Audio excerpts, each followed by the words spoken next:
Une procession dans les rues d'Alger avec un service d'ordre repoussant tous ceux qui pourraient s'approcher de trop près. Donnez-la-moi alors. Bonjour. Emmanuel Macron s'est prêté à l'exercice avec décontraction. Avant cela, le président français a déposé une gerbe devant le monument des martyrs de la guerre d'Algérie. Les Algériens attendent un peu plus qu'un bouquet de fleurs.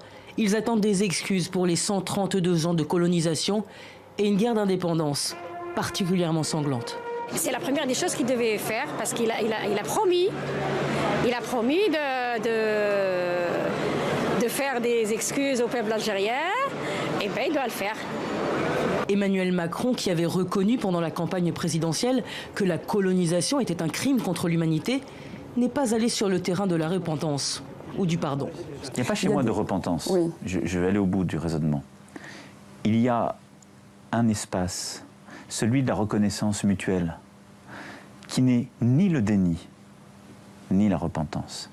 Et le piège, c'est de rester dans le déni, de ne jamais en parler, ou d'être dans la repentance permanente, c'est de ne jamais en sortir. Un peu avant, dans les rues d'Alger, il l'a dit à un badaud de manière beaucoup moins polissée. Un moment saisi par les caméras de nos confrères de France Info. Il y a des Français qui aiment encore terriblement l'Algérie, qui ont contribué, qui ont fait des belles choses. Il y en a qui ont fait des choses atroces. On a cette histoire entre nous. Mais moi, j'en suis pas prisonnier. Mais vous avez quel âge? Mais vous n'avez jamais connu la colonisation. Qu'est-ce que vous venez m'embrouiller avec ça? Vous, votre génération, elle doit regarder l'avenir. De ce passé commun et tumultueux, il en a été question aussi avec son homologue algérien Abdelaziz Bouteflika, à qui il est allé rendre visite dans sa résidence médicalisée. J'étais très heureux de revoir le président. Je l'avais vu quand j'étais ministre de l'économie il y a quelques années et j'étais heureux de pouvoir poursuivre le dialogue et pouvoir lui réaffirmer l'engagement de la France et la volonté de la France de voir l'Algérie réussir pour elle-même et pour sa jeunesse.